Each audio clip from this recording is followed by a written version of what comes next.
Hello, everybody. Welcome to another episode of Bear Down Ballers right here on the field of 68. I'm Ryan Wall, joined by Jordan Pollock once again. And Jordan, Arizona went 1-1 this week. They move to 11-6 on the year. They lost their first game in Big 12 play to Texas Tech in Lubbock this past Saturday, 70-54, lost by 16 points. Their biggest margin they've lost by this season. They did beat number 25 Baylor earlier last week by 11 points. We'll get into the Texas Tech game later, but to start off, I wanted to dive into the Baylor game. But how are you doing today first? And what are your biggest thoughts on this Baylor win? I'm doing good. And I thought some of the things from the Baylor win and some of the positives were things that I thought they were going to take a little bit more into the Texas Tech. And that was using their strengths to their advantage, which also kind of happened to be some of Baylor's weaknesses, mainly being in their size and how stellar of a game that Henry Vasar had. His best game of his college career, just looked like a complete dominant force. They kept Baylor for the most part off the boards, and they just kind of led from start to finish. They shot really well, so that of course helped. And one of their best 3-point shooting games of the entire year, and probably one of their better 3-point shooting games in a while, from what I Yeah. remember. It feels like usually all of Tommy Lloyd's teams can be hot or cold. So I thought they shot the ball super efficient, and they were able to get up and down the court. They controlled the game, and they sustained and were able to sustain some of Baylor's runs that they had later in the second half, which I think is really a good sign because of how much of a guard led team that Baylor is. Yeah, tale of two games from Baylor to Texas Tech, the good and the bad. We'll start with the good here, as you just got into. But yeah, a big one of the biggest things was Baylor is a great rebounding team, held them to under 30 rebounds. Arizona out rebounded them by 2 rebounds in this one. And yeah, like you mentioned, Henry Vasar, best collegiate game by a large mile in this one of his collegiate career, 9 for 11 from the field.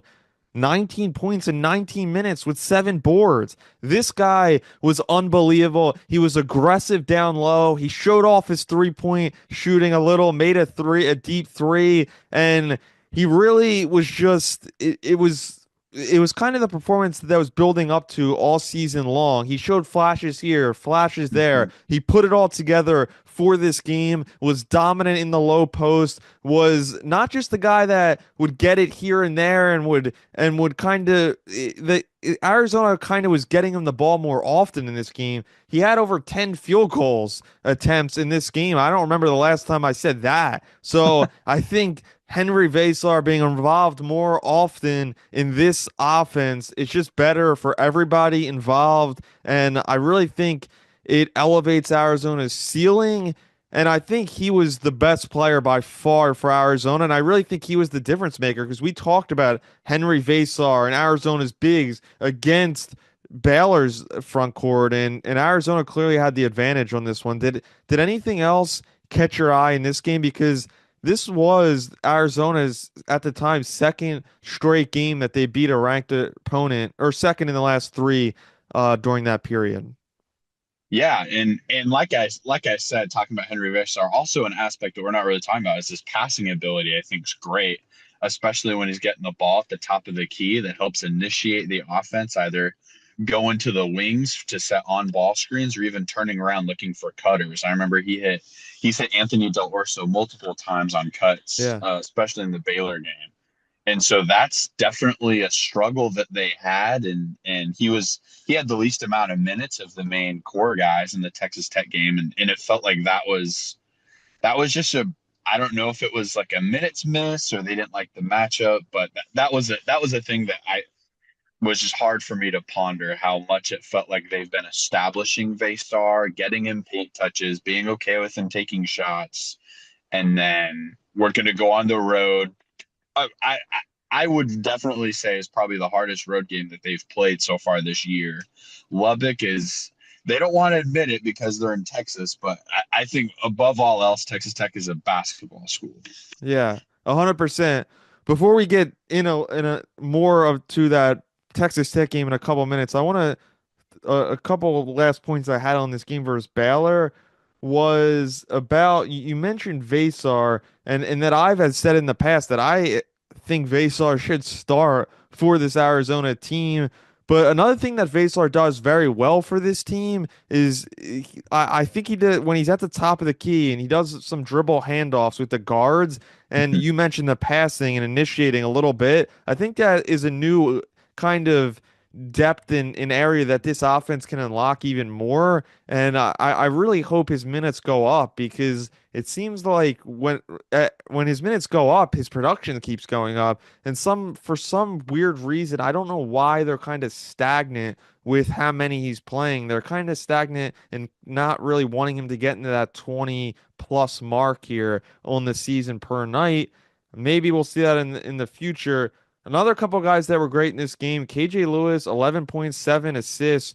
Really, I think he really did a good job of excelling as a ball handler in this one. More, he was initiating offense as well, more with that second group, especially. Jaden Bradley, 13.6 assists on the night. He was really good getting downhill to the basket. Did you see anything else in this one? Yeah, I think a good segue to get into the Texas Tech game. I thought Jaden Bradley has very quietly been probably one of the best consistent players on both ends of the floor for this team. Yeah. Well, let's on that note, let's get into the Texas Tech game. That's what I've been wanting the most to talk about. It's the Yeah. freshest on our minds. Just happened a couple of days ago as we're recording this. As I mentioned from the top, this was Arizona's biggest loss of the season. They lost by 15 earlier in the season to Wisconsin. That one was on the road. This time, this one was on the road in Lubbock, as you mentioned. 70 to 54. Texas Tech came out on top. JT Toppin was just dominant down low. 20 points, 16 boards. This guy was just unstoppable in the paint. It's that simple. Arizona just didn't have a body to match up on him. And I think that when you have a guy that's that good around the rim and has that many post moves, and is such an elite rebounder, I think that's the toughest part for Arizona because Arizona doesn't have a physical presence inside. And Definitely. that's where they struggle the most.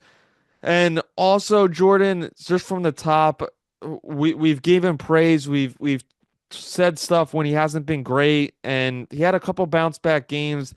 But I'm just gonna flat out and say it. Trey Townsend, he should not start. I don't know if you think no if there should be minutes, let alone 20 plus minutes for Trey Townsend to be playing. 6 points, 2 rebounds, 2 for 9 from the field, and this guy can't defend anybody on defense. What do you think about this game, and what do you think about Trey Townsend to start? Yeah, I definitely agree. Starting from the top, like the JT Toppin matchup was easily exposed. You just read a stat line. I don't think it's super hard to figure out who was guarding him most of that game. And so some of the Twitter debate that I saw was whether Trey Townsend is a part of his transfer, like kind of the I things saw he that. was promised was like getting minutes and getting just playing time no matter what. And I hope that's not the case because like we live in a merit-based sport, where the best should play no matter what. And it's hard to like it's hard for me to even give a reason why he should be on the court, especially in this specific game. The matchup did not go his way. It felt like from start to finish, like you said, he can't defend. He adds so little offensively, and as much as you hate to see it, like it, I think a lot of it's just the high level of increase in play that you see from the Horizon League getting up to the big boys in the Big 12. And so I Yeah. I, I agree with you. He's definitely, I think, the first guy that should be moved to the bench. Um, and I, it leaves me speechless to think about kind of his usage and how it's still as high as it has been. Yeah, 100%. And I saw that too from somewhere online. And that better not be the case. And I still hold Tommy Lloyd, Coach Murphy in such high regard and this coaching Mhm. staff as a whole that I would doubt that this would be the case because we've seen Tommy Lloyd move guys to the bench. We've seen him move Pelle Larsson to the bench, who was a very valuable player, and he did it for positive reasons. But at a certain point, you have to make a statement and you have to shake things up because Tommy this season, we talked about it early on, he did shuffle this lineup more often than he has during his first four Mhm. seasons at Arizona. But then the past about month or two, he stayed with this lineup. He hasn't touched it after moving Del Orso back into the lineup. And yeah, Trey Townsend is the glaring issue on this team. When I watch that guy, it's there's guys that are hot and cold like Caleb Love, but Trey Townsend has been down for so long now. I don't know if he can bring that back. I don't know if he still has that elite scoring ability in him. And when you have a guy like Carter Bryant, another forward on the bench who was 4 for 5, 10 points, it's that guy should be playing more and should be playing in his spot. Just another thing on this team, we've said it countless times, Jordan. The shooting, as well as it was against Baylor, 50%, 16.7% from 3-point land, 31% from the field. You just you simply cannot win basketball games, especially in Lubbock, especially in the Big 12, when you shoot the ball this poorly. Yeah, and I agree. And I think some of those stats are a little, maybe a little wrongly bolstered because it seemed like it right inside of the 2.5 minute mark. They just kind of started chucking threes because they couldn't really get anything going offensively. And so I think definitely some of those definitely are just a little bit bolstered from the bad shot selection they had in the last 10 possessions offensively or so. But yeah, I agree. And it was just hard to see. I think a lot of offensively when they just couldn't get guys going like efficiently, and that was my biggest frustration. Is I thought the only two guys that had somewhat consistent offensive game, it felt like could get a shot, find a shot somewhere, and get something to go in, were Anthony Del Orso and Carter Bryant. And I don't think either one of them played inside of the last 6 minutes. Well, yeah, And I this game was pretty much. I mean, the last couple minutes. I mean, it was the walk-ons were on. This game was out of Yeah, hand quick there at yeah, the and end. and it was about the 6 minute mark where it was easily I think 2 3 possession game, and that's when he kind of let the starters outside of Anthony Del Orso kind of roll, and it just was a struggle to kind of watch, and so I I question I think some of those minutes and how he was using those, and as well as I said with it Henry Vasar, and I don't know if it was matchup dependent or his foul trouble. But I didn't understand his lack of minutes. Him having the least amount of minutes after the kind of stretch that he's been on didn't make a ton of sense to me. Yeah, and it seemed like everything was just going maybe too well for this Arizona team. They won 7 straight. They beat multiple top 25 teams. They still didn't crack into the top 25 themselves, but they were on that baseline. If they would have beat Texas Tech, they probably would have made the top 25 here this Yep. coming week. And it just seemed like all of their past problems just kind of all hit them at one time. And yes, like you said, was it matchup dependent? Was it because of what Texas Tech did and how aggressive and how well they played on defense that they held Arizona to 54 points?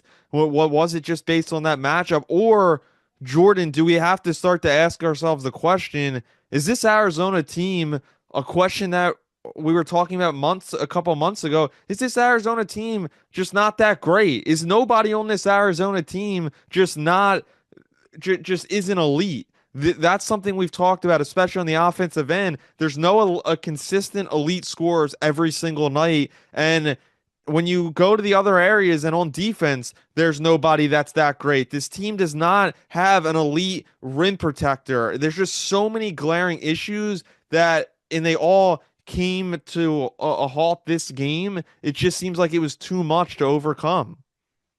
Yeah, and I think to piggyback off that, I agree with you. I think this Arizona team is good. I don't think they're really great in anything.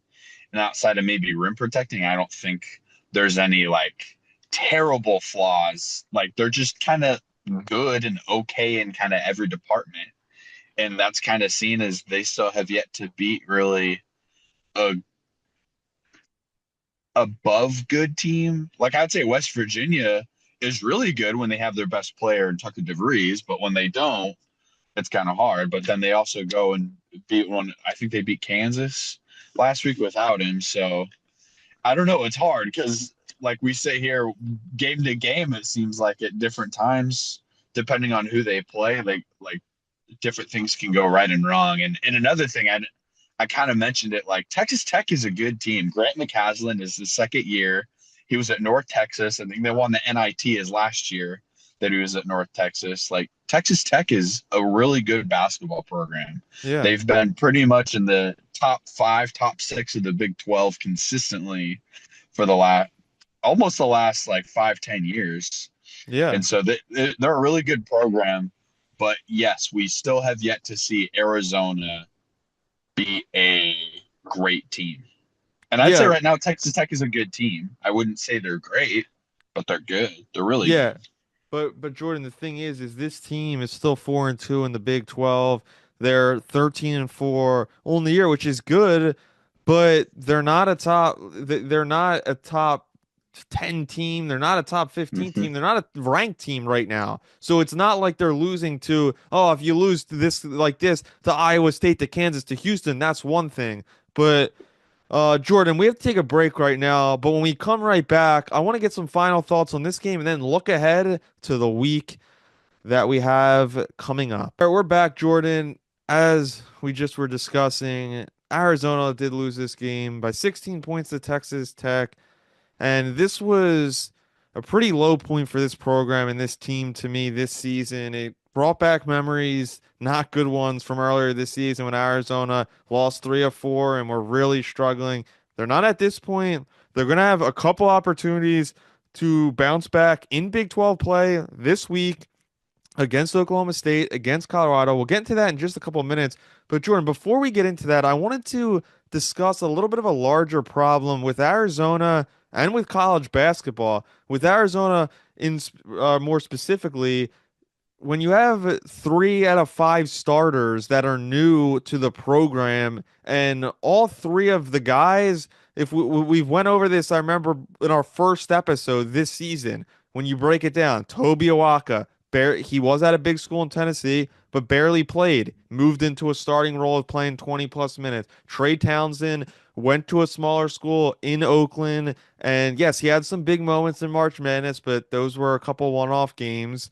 And now he's playing major minutes on a nightly basis against or for Arizona against big teams. And then the third one, Anthony Del Orso, played at Campbell last year, another small D1 team, and now he's propelled into a major role at Arizona. So what do you think about this? Where these guys are just coming in, and even though they're veteran guys that have been around a little bit, they're entering, they're kind of just propelling themselves to a higher level of college basketball each year. And also it's relies on the coach like Tommy Lloyd to kind of reshuffle the deck each and every year when you're in this kind of new age of college basketball where it's basically free agency every April when the season ends. Yeah, and that's kind of just the era of college athletics we live in, and it's not just a Tommy Lloyd and an Arizona problem. As you said right before we started recording, you kind of going through rosters and day by day looking at either teams we're playing or other teams, and their rosters are full of guys where this is their second, third, and in the extreme cases, fourth schools, and there's fifth year and 6 year guys coming out.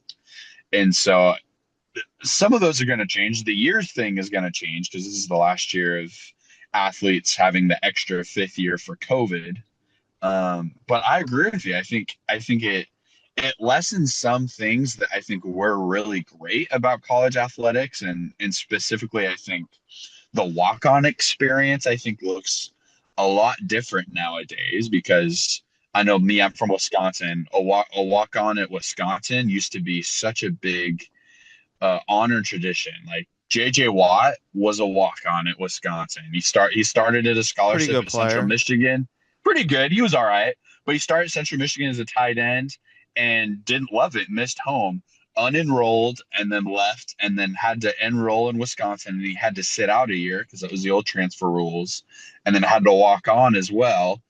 And that's just a level of, I think, um, hard work and dedication, and kind of a cool thing that you see like more your blue collared athletes that come in with a chip on their shoulder that they earn, to where we're just not seeing that really at a big level nowadays, because there's such an openness to be able to transfer a year in and year out, up or down, to where why would I go to a bigger school and walk it on when I can just go to a smaller school, play immediately, get enough film, and then travel up or transfer up immediately. So Yeah. that aspect, as well as redshirting guys. So redshirt year, outside of your medical necessities for it, redshirts are great for developmental guys, guys that come in that either don't have the skill, don't have the size, or that it's just a completely too big of a jump from high school to college, and guys need that. Frank Kaminsky is a guy that had a red shirt, and he just needed it for developmental reasons. And so that's a huge aspect in college basketball that we don't really see and don't really have. You get there and you want self gratification. Cool. I want to get on campus. I want to play immediately. Oh, I'm not playing immediately. Cool. I'm going to go somewhere else where I'm more valued. I can play immediately. And so I think a lot of that goes to the self gratification and instant gratification era we live in. And as just like a human, I definitely understand. Like, I definitely want to go somewhere and feel valued immediately. But we're definitely losing, I think, some of those aspects that I think has made college Yeah. athletics just so great. Yeah, and you mentioned tradition at some of these big schools, and that's another big thing about that seems like it's getting lost in the shuffle a little bit Mm-hmm. when teams, even smaller schools, some smaller schools can at least offer at least one or two guys normally a big sum of money. And so if you offer a smaller school, offers some guys a big sum of money and they go there rather than maybe going to the better school or the school and kind of play a couple years, that's where it kind of gets mixed up. And it's kind of, to me, it's making it so hard to build culture, to build a long-standing Definitely. program when especially when you're kind of like a Tommy Lloyd is in his fourth year at Arizona, but he's still in that process of building a program, let alone guys who are just starting to build a program last year or this year when you're right in the heart and right at the start of this new era.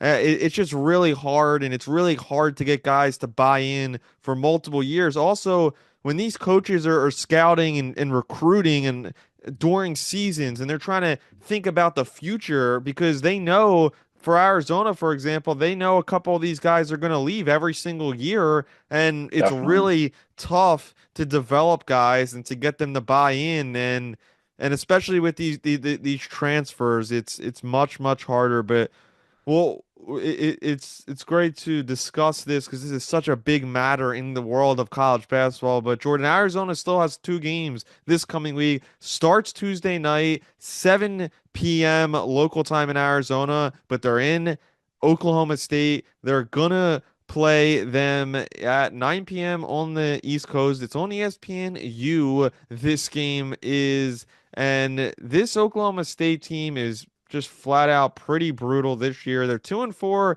They are 10-7 on this season, but they've lost some pretty big games. They recently beat Colorado by 10 points, but Colorado's 0-6 in the Big 12 this season. And Oklahoma State, they're 2-4 in their last six.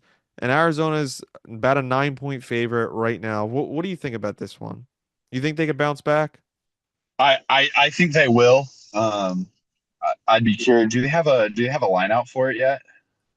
Yeah, I believe it is. I So believe it recording is. the night before, Yeah, right now. probably double figures, I would imagine. No, right now it's 9.5 points. 9.5 points. Okay, Nine and a half points. I would put the spread at double figures. So I think Arizona will cover. I think fairly easy, to be quite Yeah. frank. Yeah, I think Arizona's going to win this game. I'm not going to say or not that they're going to cover this game or not because I think it could be around that 8 to 10 point number in that range, but I think this is a good get right spot for a struggling team in Oklahoma State. Oklahoma State's although they're home, they've lost their last 3 games at home to BYU, Utah, West Virginia, who Arizona beat. So I think Arizona could get the upper hand here just because Oklahoma State, they're just not that good of an offensive team. They do have 3 guys in double figures, only score 74 points a game, only 32% from three. But moving on, Jordan, Arizona doesn't end there for them this week. Saturday afternoon, 1 p.m. local time. It's on ESPN Plus. It's against the Colorado Buffaloes, but it's not the ones you're used to at the top of the Pac-12 then. Now they're both in the Big 12. As I mentioned, Colorado's 0-6. There's not a line out for this, but I would imagine Arizona would be 15 plus favorites in this one because, as I mentioned, Colorado has had a rough go at things this year, 9-8 on the year on the season. Yeah, and I agree with you. And I think it brings up a point like we just talked about. I think not having consistent rosters, and now we're in conference realignment where teams are switching conferences. When you don't have any kind of foundation groundwork laid out for a team, and it gets even worse year by year where you're kind of mixing it up, I think it just I think can even hurt the lesser like known schools, like Arizona isn't a blue blood, but like we're like I would say like a championship or two away from definitely being in that conversation. So we're Yeah. definitely like a name brand, but I'm saying for the schools that are like way under that and it's a lot harder to get transfers and just top recruits, I think Colorado is a huge reason why that's really it just reflects how hard it is in this era of college basketball to be able to have some consistency from year to year. Yeah, especially when you have new teams entering conferences and you have new matchups and like for Yep. Arizona and in Colorado, tougher competition in conference play than in years past. But Jordan, I'm gonna flat out say it. If Arizona can't go, they're already 9.5 point favorites against Oklahoma State. We both said they're probably gonna be at least around that 15 point plus mark as favorites against Colorado on Saturday. If they don't go 2-0 here, I'm gonna be really concerned for this team, and I think they're in big trouble if they don't win both these games because after that they play number 3 Iowa State on January 27th at Yep. home. That's their toughest game of the season to date. So they really need these 2 games to get right, to get back on track, gain momentum because these are 2 bottom 4 teams in the Big 12. Yep. Arizona is still a second in the Big 12 at 5-1. But yeah, we're really hoping, we're really pulling that for them that they can get back on track here. But I want to thank everybody for tuning into today's episode of Bear Down Ballers. He's Jordan Pollock. I'm Ryan Wall, and we'll see you next time. Peace.